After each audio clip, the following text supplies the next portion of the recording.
Hello guys, welcome back to our channel Physics for Everyone. Here we were discussing the NCERT questions of chapter 1st Electric Field and Charges, class 12th Electrostatics. So now it's turned to question number 1.7, but before starting the question number 1.7, please like, share and subscribe the video. Now let us see question number 1.7. The question is,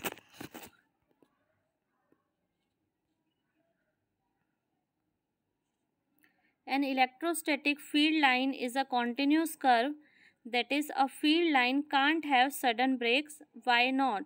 तो इसमें हमें क्या पूछा है कि जो electrostatic field lines हैं वो एक कॉन्टिन्यूस कर्व बनाती है, मींस बीच में कोई ब्रेक नहीं है, एक कॉन्टिन्यूस कर्व वो बना रही हैं. ऐसा क्यों है? So the reason is electric field lines क्या है? Electric field lines originate from positive charge and end at negative charge. So यहाँ पे ये पॉजिटिव चार्ज प्लस के से ओरिजिनेट हो रही है और नेगेटिव चार्ज माइनस के तक ये जा रही हैं.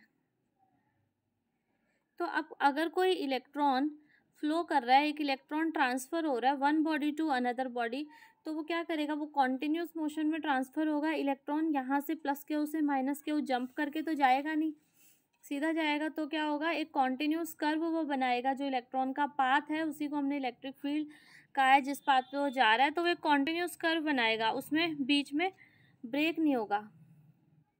यही हमसे वो पूछ रहा है. और इसका सेकंड पार्ट क्या पूछ रहा है वो, कि explain why two field line never crosses each other at any point. कि दो फील्ड लाइन्स है वो आपस में क्रॉस क्यों नहीं कर सकती एक दूसरे को. तो suppose these are two curves. अब कर्व पे कोई भी अगर हम पॉइंट ले और उस पॉइंट पे हम टेंजेंट ड्रॉ करें तो वो क्या देगी? हमें इलेक्ट्रिक फील्ड की डायरेक्शन देगी. सपोज इस पॉइंट पे ये जो कर्व है इस पे हम टेंजेंट ले रहे हैं, वो टेंजेंट क्या आई? E1 इस पॉइंट पे, पर्टिकुलर इस पॉइंट पे. सिमिलरली एक ये सेकेंड कर्व है, इस पे अगर हम टेंजेंट लेंगे तो कैसे आएगी? इधर ये आ जाएगी हमारे पास E2. सो एक पॉइंट पे हमारे पास क्या आ रहा है? दो डायरेक्शन आ रही है इलेक्ट्रिक फील्ड की. That is not possible. इसलिए क्या है कि कोई भी दो कर्व कभी भी इंटरसेक्ट नहीं करती. No two curves intersect each other because at the point of intersection there are two values of electric field which is not possible. I hope it is clear to you. Now let's move to our next question. Question number 1.8. What it says, 2-point charges QA 3 microcoulomb and QB minus 3 microcoulomb are located 20 centimeter apart in vacuum. दो charges हैं 3 microcoulomb और minus that are located at a 20 centimeter apart. तो हमें यहाँ पे दो charges दिए हैं, +3 माइक्रोकूलम -3 माइक्रोकूलम. इन दोनों के बीच का डिस्टेंस गिवन है AB 20 सेंटीमीटर. अगर AB 20 सेंटीमीटर है, O मिड पॉइंट है, तो A और OB क्या होगा? 10 सेंटीमीटर. अब हमें पूछा है कि O पे इलेक्ट्रिक फील्ड क्या होगा? A की वजह से, और जो A पॉइंट पे जो चार्ज है उसकी वजह से, और जो B पॉइंट पे चार्ज है उसकी वजह से. तो इलेक्ट्रिक फील्ड की वैल्यू क्या होती है? Electric field at any point is given by K, Q charge का magnitude divide by R². So here अगर हम O पॉइंट पे इलेक्ट्रिक फील्ड निकाले, what it will be? Due to A direction of electric field be towards B. Why? Electric field due to A, उसकी direction होगी, और A positive charge है तो इसकी वजह से जो इलेक्ट्रिक फील्ड की डायरेक्शन होगी that will be towards B. And B negative charge है तो इलेक्ट्रिक चार्ज लाइंस क्या करती हैं? नेगेटिव चार्ज की तरफ आती है, तो EB की वैल्यू भी इस तरफ होगी. तो O पॉइंट पे दो इलेक्ट्रिक फील्ड हैं, one due to A and other due to B, and both are in same direction towards B. अब हम क्या करेंगे? EA की वैल्यू निकालेंगे, EB की वैल्यू निकालेंगे, और इन दोनों को ऐड कर देंगे, and we will get a net electric field at point A. O दोनों सेम डायरेक्शन में है इसलिए हम इन्हें ऐड कर रहे हैं. अगर ये अपोजिट डायरेक्शन में होते तो हम इन्हें माइनस करते. अब इलेक्ट्रिक फील्ड निकालने का फॉर्मूला क्या है, K Q divided by R square. K की वैल्यू फिक्स है 9 इंटू 10⁻⁹। क्यू चार्ज हमें गिवन है 3 माइक्रोकूलम और -3 माइक्रोकूलम।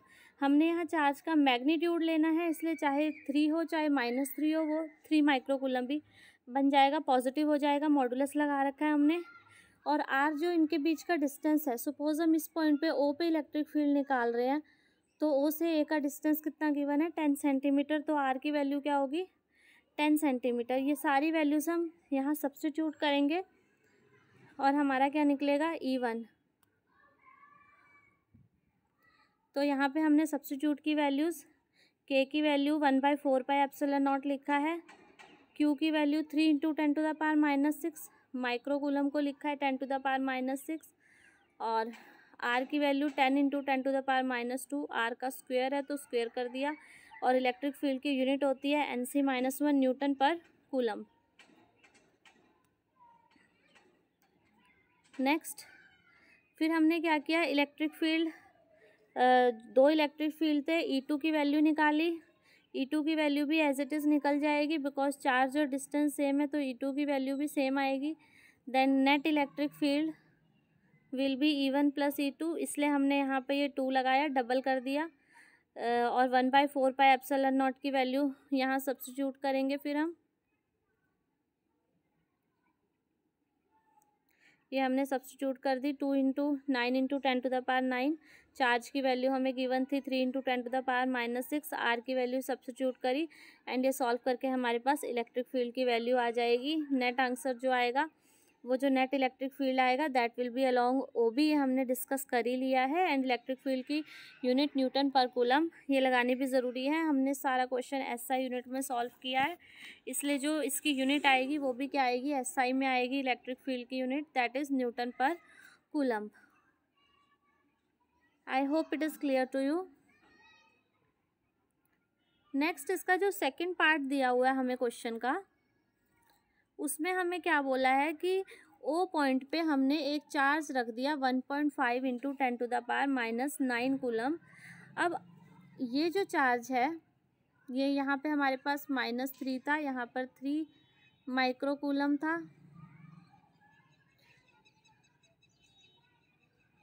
अब क्या किया, हाँ यहाँ पे सेंटर पे हमें बताना है अब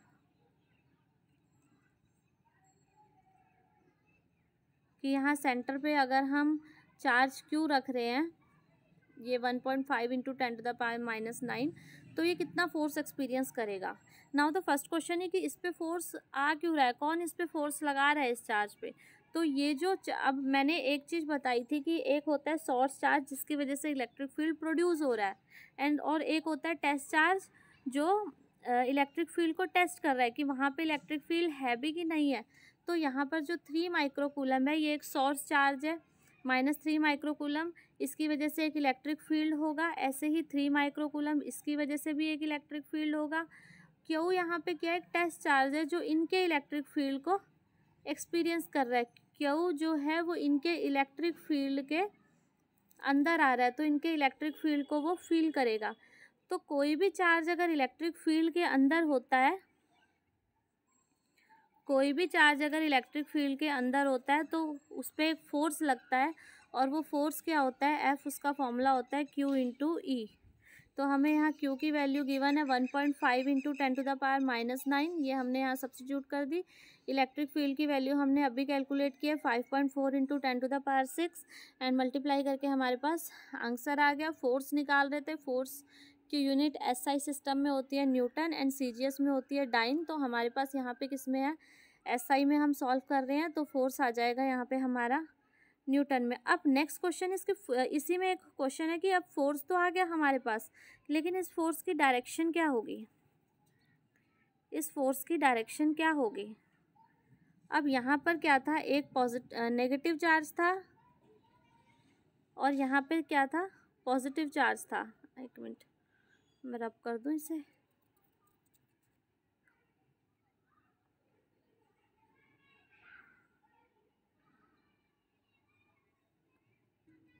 अब एक इसमें क्वेश्चन में एक चीज़ और भी देखनी है। क्वेश्चन में कहा है if a negative test charge of magnitude 1.5 into 10⁻⁻⁹ coulomb is placed, यानी कि जो टेस्ट चार्ज हमने प्लेस किया है सेंटर पे वो नेगेटिव है। तो सेंटर पे जो चार्ज लिया है वो नेगेटिव है। बी पॉइंट पे जो चार्ज था वो क्या था, +3 माइक्रो कूलम था। ए पे -3 माइक्रो कूलम था। तो अब ये पॉजिटिव की वजह से क्या होगा, एक मिनट, यहाँ पर प्लस था, यहाँ पर माइनस था,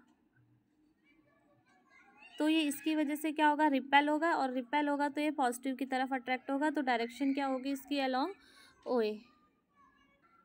moving to our next question, question number 1.9। अब इसमें क्या दिया हुआ है, क्वेश्चन नंबर 1.9 क्या कह रहा है कि a system has 2 charges, 2 charges हैं QA एंड QB। अब यहाँ पर देखें तो जो QA और QB है उनका मैग्नीट्यूड देखा जाए तो एकदम इक्वल है, मैग्नीट्यूड इक्वल है लेकिन साइन अपोजिट है। तो जब भी 2 चार्जेस इक्वल और अपोजिट हो और उनके बीच में कुछ डिस्टेंस हो तो वो क्या बनाते हैं, डाइपोल बनाते हैं एक। तो 2 चार्जेस पॉजिटिव और नेगेटिव अगर they are separated by some distance then they will form a dipole. और उसकी डाइपोल मूवमेंट कितनी होती है, जो चार्ज है Q इंटू L, यानी कि product of charge and the distance between them, that is known as dipole movement. और डाइपोल मूवमेंट की डायरेक्शन क्या होती है, negative charge to positive charge. अब यहाँ पर हमें सेम 2 चार्जेस दिए हुए हैं QA एंड QB, दोनों का मैग्नीट्यूड तो सेम है लेकिन चार्जेस दोनों पे अलग अलग है, एक पॉजिटिव चार्ज है एक नेगेटिव चार्ज है। अब हम ये भी देख लेते हैं कि ये लोकेट कहाँ हुआ है। It is located at point A 0 0 -15 and B 0 0 +15। अब A और B में x और y कोऑर्डिनेट 0 हैं दोनों में, A में भी और B में भी, और z कोऑर्डिनेट आ रहा है -15 एक में और B पे +15, यानी कि जो A और B पॉइंट्स हैं ये कहाँ लोकेटेड है, z एक्सिस पे लोकेटेड है। अब ये हमारे पास x एक्सिस है, ये y एक्सिस है, इसको हम बोलते हैं z एक्सिस, इसको पॉजिटिव z एक्सिस बोलते हैं। तो जो नेगेटिव z एक्सिस होगी वो कहाँ होगी, नीचे की तरफ होगी, परपेंडिकुलर होगी, तो वो हमने एक इमेजिनरी लाइन से यहाँ पे शो कर दी, ठीक है। तो A पॉइंट जो है 0 0 -15 वो कहाँ पे लोकेटेड है, -15, नेगेटिव z एक्सिस हमने OA ली है तो यहाँ पे A पॉइंट लोकेटेड है। B पॉइंट 15 सेंटीमीटर पे लोकेटेड है, +15 सेंटीमीटर पे z एक्सिस पे, तो ये पॉइंट हमने कहाँ ले लिया, यहाँ z एक्सिस पे 0 0 15। अब आगे हमसे क्वेश्चन में क्या कहा, अब QA यानी कि QA क्या है, चार्ज एट पॉइंट A। तो A पॉइंट यानी कि ये पॉइंट, इस पे जो चार्ज है वो QA है, इस पे जो चार्ज है QB है। अब ये 2 इक्वल एंड अपोजिट चार्जेस बने और बीच में इनके कुछ डिस्टेंस है, कितना डिस्टेंस है 15, यहाँ तक 15, कितना डिस्टेंस है 15 + 15 30 सेंटीमीटर का डिस्टेंस है टोटल। तो क्या ये एक डाइपोल फॉर्म कर रहे हैं, तो ये दोनों क्या बना रहे हैं, एक डाइपोल बना रहे हैं। डाइपोल बना रहे हैं तो इनकी कुछ डाइपोल मूवमेंट होगी, और वो डाइपोल मूवमेंट क्या होगी, P इंटू L।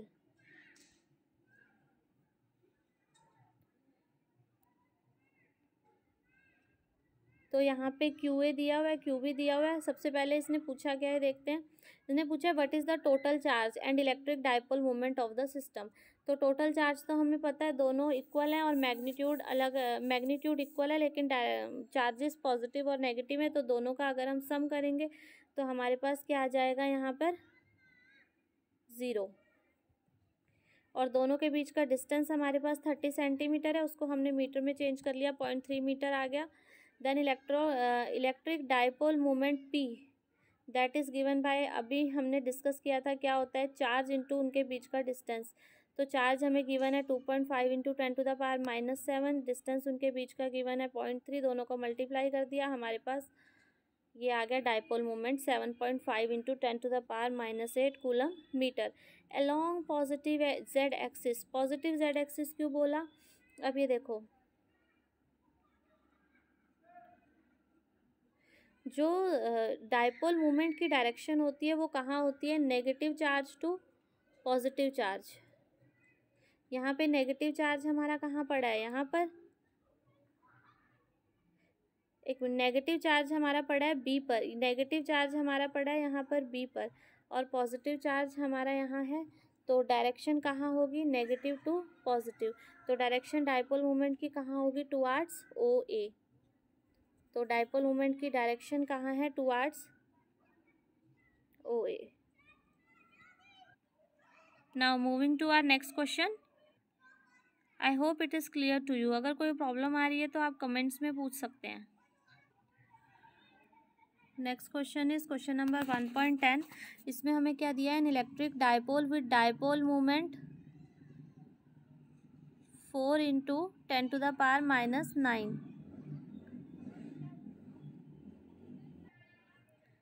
पी की वैल्यू हमें गिवन है 4 × 10⁻⁹ cubic coulomb metre, is aligned at 30 degree. Theta की वैल्यू गिवन है हमें 30 degree with the direction of uniform electric field of magnitude 5 × 10⁴ newton coulomb. Electric field की value हमें given है।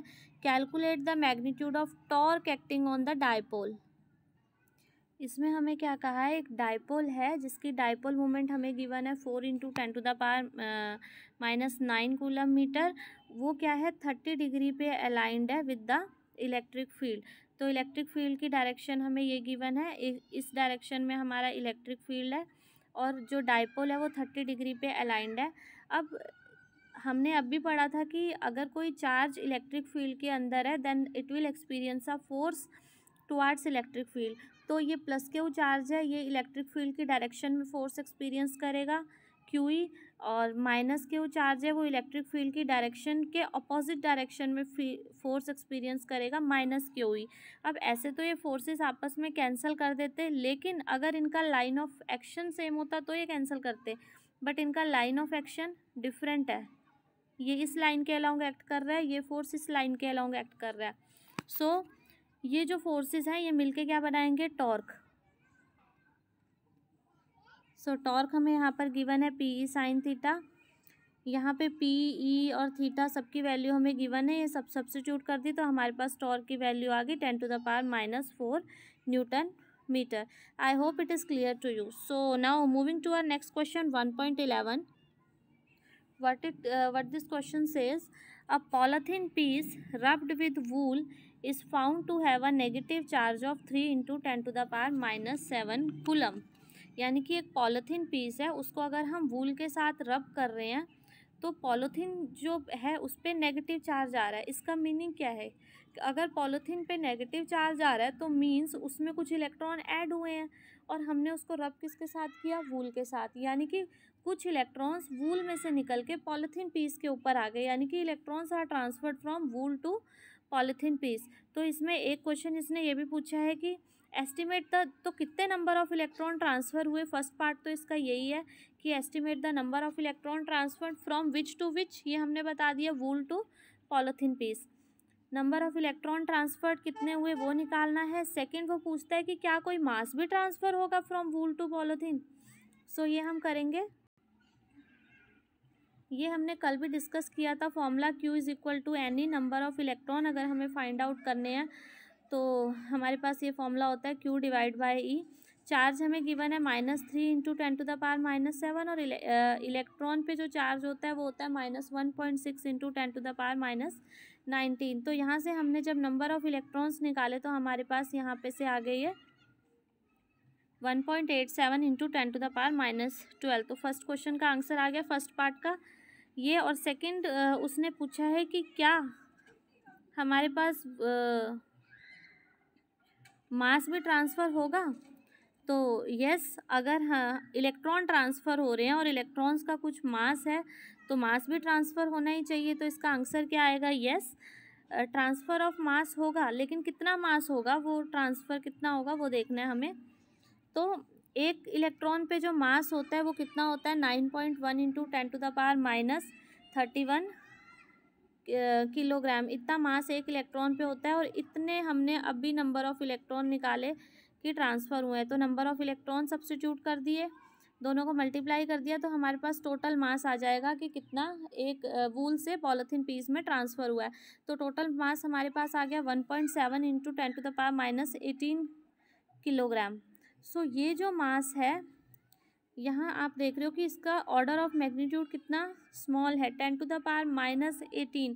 इतना स्मॉल मास है कि इसको हम नेग्लेक्ट कर सकते हैं, इसलिए हम कहते हैं कि मास तो ट्रांसफ़र हुआ है but the amount of mass is negligible because it is very less. So this was our question 1.11. Now moving to question number 1.12, what it says. Question 1.12 says, two insulated charged copper spheres A and B have their centers separated by a distance of 50 centimetre. दो copper spheres हमें दे रखे हैं, यानी कि एक A है एक B है, और उनके बीच का डिस्टेंस क्या गिवन है हमें 50 सेंटीमीटर. और पूछ क्या रहा है वो, what is the mutual force of electrostatic repulsion if the charge on each is this. दोनों पे चार्जेस दे दिया, ए पॉइंट पे हमें चार्ज मिल गया, बी पॉइंट पे मिल गया. The radii of A and B are negligible as compare to distance of separation. अब वो वैसे कह रहे हैं कि हमने स्फेयर रखे हुए हैं ए और बी पॉइंट पे, पर उन साथ में उसने ये भी कह दिया कि उनके रेडियस को नेग्लिजिबल ले लो, यानी कि वो स्फेयर बहुत ही छोटे हैं, पॉइंट साइज़ के हैं. तो अब यहाँ पर सेम फॉर्मूला लगेगा. दो चार्जेस हमें दिए हुए हैं, चार्ज की वैल्यू हमें गिवन है यहाँ पर QA 6.5, दो चार्जेस इंटू 10⁻⁻7 कूलम. Q भी गिवन है, उनके बीच का डिस्टेंस गिवन है. सो अब आप फोर्स का फॉर्मूला तो बता ही सकते हो, हमने इतना डिस्कस कर लिया है यहाँ पर. सो फोर्स ऑफ रिपल्शन क्या होगा, F is equal to 1/4πε0 QA QB divided by r². ये फोर्स ऑफ रिपल्शन बनेगा. 1/4πε0 K की वैल्यू होती है, यहाँ पर ε0 होता है परमिटिविटी ऑफ फ्री स्पेस. अच्छा, एक क्वेश्चन कई बार ये भी पूछ लेते हैं कि परमिटिविटी ऑफ फ्री स्पेस का फिजिकल सिग्निफिकेंस क्या है. तो ε0 का फिजिकल सिग्निफिकेंस क्या है कि एक मटेरियल में से कितनी इलेक्ट्रिक फील्ड लाइंस पास कर सकती हैं. तो 1/4πε0 की वैल्यू हमारे पास है 9 × 10⁹. सब वैल्यूज़ हमें गिवन है, हम यहाँ सब्स्टिट्यूट कर देंगे. 1/4πε0 की वैल्यू सब्स्टिट्यूट कर दी, QA QB जो गिवन है वो यहाँ सब्स्टिट्यूट कर दिए, r² की वैल्यू सब्स्टिट्यूट कर दी. तो हमारे पास फोर्स की वैल्यू आ गई 1.52 × 10⁻⁻2 न्यूटन. यानी कि वो जो दो स्फेयर्स रखे हैं उनके बीच जो फोर्स निकलेगा वो इतना आएगा 1.52 × 10⁻⁻2 न्यूटन. इसका जो सेकंड पार्ट था उसमें वो क्या पूछ रहा था हमसे, सेकंड पार्ट उसने पूछा था कि what is the force of repulsion if each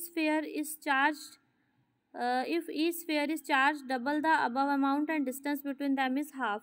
अब उसने पूछा है कि जो वो स्फेयर्स थे अगर उन पे चार्ज को हम डबल कर दें, मान लो Q था उसकी जगह टू Q चार्ज कर दें, और जो उनके बीच का डिस्टेंस था उसको हाफ कर दें. सपोज R डिस्टेंस था, अब हम उसको R/2 कर देंगे, तो फोर्स ऑफ रिपल्शन क्या होगा, क्या फ़र्क पड़ेगा.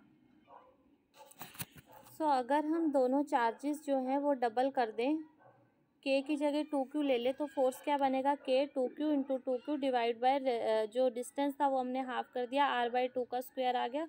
तो फोर्स इसको सॉल्व करके क्या आ जाएगा 16KQ² यानी कि जो फोर्स हमारे पास निकला है उसको 16 से मल्टीप्लाई कर देंगे तो हमारे पास नया फोर्स आ जाएगा, 16 टाइम्स हो जाएगा जो नया फोर्स होगा. तो हमारे पास फोर्स निकला था 1.52 × 10⁻⁻2 न्यूटन. अब हम क्या करेंगे, इसको 16 से मल्टीप्लाई कर देंगे तो हमारे पास क्या आ जाएगा, नया फोर्स ऑफ रिपल्शन आ जाएगा 0.243 newton. I hope it is clear to you.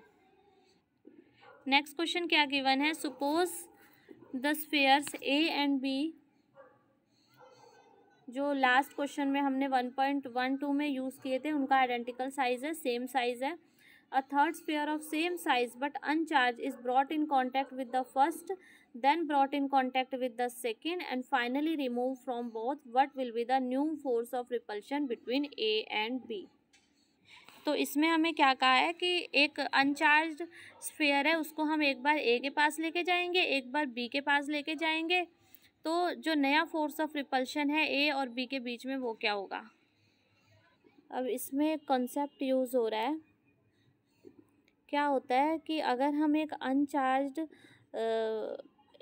जो अनचार्ज स्फेयर है उसको जब हम एक चार्ज के पास लेके जा रहे हैं तो क्या होगा, दोनों पे हाफ हाफ चार्ज आ जाएगा.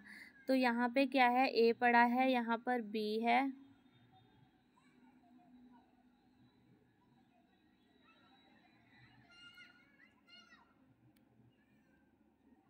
एक न्यू पेज ले लेते हैं पहले. तो कंसेप्ट क्या है कि दो चार्जेस हैं हमारे पास,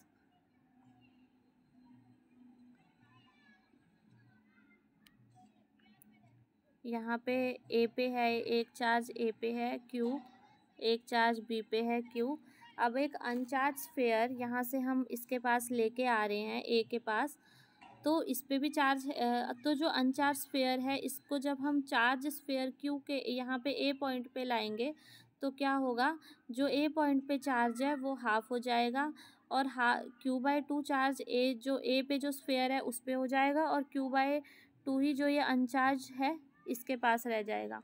फिर हम क्या करते हैं, जो ये अनचार्ज था हमारे पास इसको देन हम क्या करते हैं, यहाँ बी के पास लेके जाते हैं। अब बी पे तो चार्ज कितना है, क्यू चार्ज है बी पे, ठीक है। अब यहाँ पे क्या होगा, जब ये इसको बी पे लेके जाएंगे फिर क्या होगा, इन दोनों के टोटल चार्ज का हाफ जो है वो इन दोनों पे आ जाएगा। तो टोटल चार्ज क्या हो जाएगा, Q प्लस Q/2 उसका हाफ, यानी कि 3Q/2 और नीचे भी एक 2 है तो 4 आ जाएगा। यहाँ पे 3Q/4 चार्ज हो जाएगा। अब बी के पास भी कितना चार्ज होगा, 3Q/4 और इसके पास भी कितना चार्ज होगा, 3Q/4। यानी कि हम एक अनचार्ज स्फीयर को जब चार्ज के पास लेके आए ए और बी के पास तो उन दोनों का चार्ज चेंज हो गया। तो अब उनके पास चार्ज आ गया, एक के पास तो चार्ज आ गया Q/2 और दूसरे के पास चार्ज आ गया 3Q/4। तो फोर्स ऑफ रिपल्शन क्या आएगा, 1/4πε0। एक पे चार्ज Q/2, एक पे 3Q/4, उनके बीच का डिस्टेंस तो सेम था r²। वैल्यू Q और R की वही जो लास्ट क्वेश्चन में दी हुई थी वही सब्स्टिट्यूट करेंगे तो यहाँ पे हमारे पास आंसर आ जाएगा। I hope it is clear to you. It was a very easy question, not so tough. Now moving to our next question. Next question is question number 1.14। इसमें क्या है, हमें एक फिगर दी हुई है जिसमें 3 पार्टिकल दिए हुए हैं हमें 1 2 3। ये जो तीनों पार्टिकल हैं ये इलेक्ट्रोस्टैटिक फील्ड में मूव कर रहे हैं। हमें इन तीनों पार्टिकल के साइन बताने हैं, give the signs of 3 charges. और सेकंड क्या बताना है, which particle has the highest charge to mass ratio, charge to mass ratio किसकी ज़्यादा है। तो इस फिगर से क्लियर हो रहा है, ये तो जो पार्टिकल 1 और 2 ये पॉजिटिव की तरफ डिफ्लेक्ट हो रहे हैं तो पॉजिटिव की तरफ कौन जाएगा, नेगेटिव चार्ज पार्टिकल जाएगा, because positive and negative attract each other. और जो थर्ड पार्टिकल है वो नेगेटिव प्लेट की तरफ जा रहा है, means third charge will be positive. तो फर्स्ट और सेकंड क्या होंगे, नेगेटिव चार्ज होंगे और जो थर्ड चार्ज होगा हमारे पास वो कैसा होगा, पॉजिटिव चार्ज होगा। और वो क्या पूछ रहा है कि charge to mass ratio, charge to mass ratio किसके इक्वल होता है, y, डिफ्लेक्शन के इक्वल होता है। तो इन दोनों में हमें क्या दिख रहा है कि सबसे ज़्यादा डिफ्लेक्ट कौन कर रहा है, थर्ड पार्टिकल। सबसे ज़्यादा नियर प्लेट के कौन है, थर्ड पार्टिकल। सबसे ज़्यादा डिफ्लेक्शन किसने किया, थर्ड पार्टिकल ने। तो जिसका सबसे ज़्यादा डिफ्लेक्शन उसकी सबसे ज़्यादा चार्ज टू मास रेशो। तो चार्ज टू मास रेशो सबसे ज़्यादा किसकी आ जाएगी, थर्ड पार्टिकल की। Is it clear to all of you. I think आज के लिए इतना बहुत है। नेक्स्ट हम अपनी नेक्स्ट वीडियो में डिस्कस करेंगे नेक्स्ट क्वेश्चंस। तब तक आप लोग ये रिवाइज कीजिए। Thank you.